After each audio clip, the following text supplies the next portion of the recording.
بسم الله الرحمن الرحیم. الحمد لله رب العالمین و الصلاة و السلام علی سید الانبیاء و المرسلین و علی آله و صحبه اجمعین. بینندگان عزیز و گرامی، برادران و خواهران عزیز، السلام علیکم و رحمت الله و برکاته. در روزهای پایانی ماه مبارک رمضان هستیم. ماه رمضانی که ماه قرآن است، ماه رحمت، ماه مغفرت، ماه مهمانی الله سبحانه و تعالی، ماهی که در این ماه بسیاری از انسانها با عبادت خود، با دعای خود، با ذکر خود، با روزه و نماز خود از آتش دوزخ، از غضب الله سبحانه و تعالی نجات یافتند. انسانهایی که در این ماه کوشیدن بیشترین استفاده را از این فرصت الهی بنمایند. این ماه با همه خوبی ها و با همه نعمت ها و با همه فضائل و خوبی هایی که در آن نهفته بود به پایان می رسد. در دهه اخیر این ماه قرار داریم. کسانی که در این 20 روزی که گذشت اگر روزه نگرفتند، اگر که عبادت نکردند، اگر که به سوی الله سبحانه و تعالی رجوع ننمودند، هنوز هم سر وقت است. روزهای اندکی باقی است. بیایید در این روزها به سوی الله برگردید. بازا 100 بار اگر توبه شکستی بازا. برگردید به سوی الله سبحانه و تعالی، زیرا رستگاری، سعادت، خوشبختی، همه چیز در راه الله سبحانه و تعالی است. همه سعادت های دنیا و آخرت در پیروی از قرآن کریم و سنت رسول اکرم صلی الله علیه و آله و سلم می باشد. طوری که در روایات بیان شده است، اول ماه مبارک رمضان یعنی 10 روز اول آن رحمت و 10 روز وسط آن مغفرت و 10 روز آخر آن رهایی از آتش دوزخ است. در این 10 روز باقی مانده عبادت‌های خود را منسجمتر و بیشتر از پیش انجام دهیم تا باشد که الله سبحانه و تعالی گناهان ما را بیامرزد و ما را به بهشت جاودان خود در سایه رحمت خود جای دهد. ماه رمضان سراسر ماه رحمت و مغفرت است. رمضان ماه قرآن کریم است، ماهی که در آن الله سبحانه و تعالی قرآن کریم را بر پیامبر بزرگوار اسلام صلی الله علیه و آله و سلم نازل کرده است. پیامبر صلی الله علیه و آله و سلم در حدیث شریفی که مسلم روایت کرده است آمده است که پیامبر بزرگوار اسلام در دهه آخر ماه رمضان چنان اجتهاد و تلاش می نمودند که در غیر آن این گونه نبود، یعنی عبادات خود را، نمازهای خود را، ذکر خود را و تلاوت خود را در 10 روز اخیر ماه مبارک رمضان بیشتر می کردند و بیشتر انجام می دادند.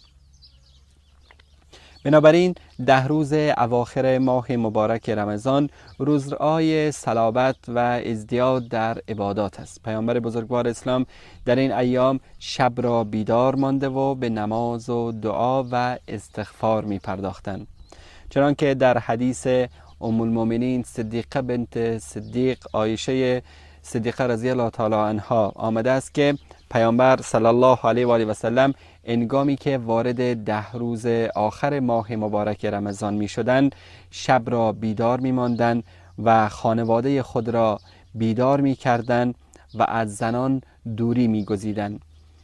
همچنین ایشان صلی الله علیه و آله و سلم خانواده خیش را بیدار نموده و به خاطر همین روزهای مبارک 10 روز آخر رمضان و به خاطر به دست آوردن اجر و ثواب و پاداش بیشتر به نماز و ذکر الله سبحانه و تعالی و دعا تشویق می کردند. ایشان صلی الله علیه و آله و سلم در خانه علی و فاطمه رضی الله تعالی عنهما را زده و خطاب به ایشان می فرمودند: آیا بیدار نمی شوید تا نماز بگذارید.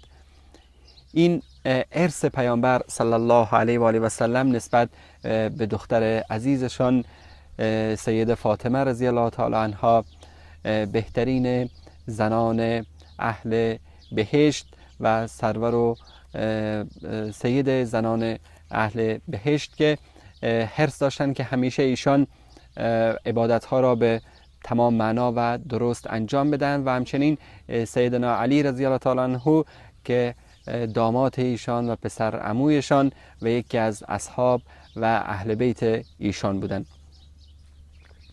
پس بر مسلمانان واجب است که به تأسی از سنت پیامبر بزرگوار اسلام صلی الله علیه و آله و سلم و اصحاب و اهل بیت خاصاً خلفای راشدین با امید اجر و پاداشی که همه ما خواهان این اجر و پاداش هستیم، همه ما دوست داریم که گناهان ما بخشیده شود، همه ما دوست داریم که وارد بهشت شویم، پس سعی بکنیم که در روزهای آخر ماه مبارک رمضان، همونطور که در روزهای اول آن، در روزهای وسط آن به عبادت الله سبحانه و تعالی مشغول بودیم، در این روزهای اخیر این عبادت را دو برابر بکنیم، بیشتر بکنیم تا بیشترین استفاده را از این موسم، از این فرصتی که الله سبحانه و تعالی برای ما و شما آماده کرده است بنماییم.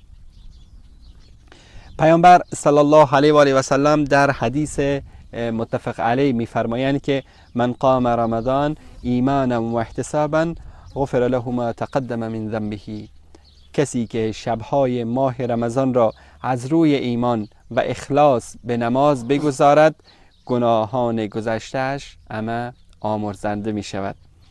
نمازگزار باید تا آخر نماز و تا آخر دعا امرای امام در نماز جماعت، خاصتا در نماز تراویح باشد تا بر اساس این حدیث پیامبر صلی الله علیه و آله و سلم مستحق آمرزش و مغفرت الله سبحانه و تعالی قرار گیرد.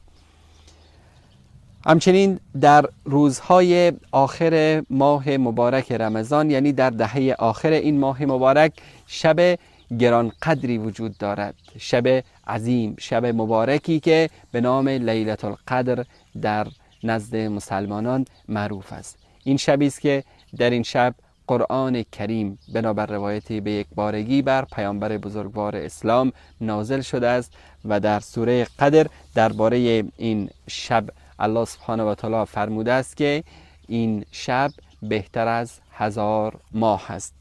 در سوره قدر می فرماید الله سبحانه و تعالی که انا انزلناه فی لیلة القدر و ما ادراک ما لیلة القدر لیلة القدر خیر من 1000 شهر تنزل الملائكة والروح فيها بإذن ربهم من كل امر سلام هي حتى مطلع الفجر.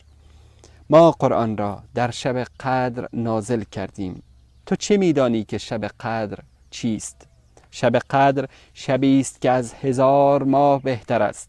فرشتگان و جبرئیل در آن شب با اجازه پروردگارشان پیاپی می آیند برای هر گونه کاری. آن شب شب سلامت و رحمت است تا طلوع فجر.